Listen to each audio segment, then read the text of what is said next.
फीसद भी नहीं बनती। आसानी से 1.5-2 बिलियन डॉलर का नाजरीन, अभी आपको अहम खबर से आगाह करेंगे। आज शाम 6:30 बजे DG-ISPR अहम प्रेस ब्रीफिंग देंगे।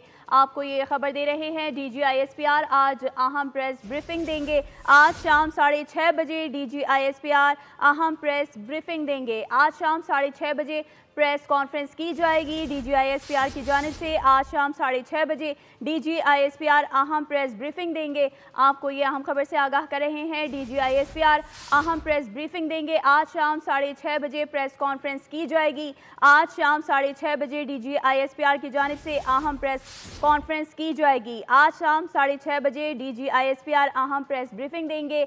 आज शाम DG-ISPR की जानिब से ये अहम प्रेस कॉन्फ्रेंस मुनक्किद की गई है।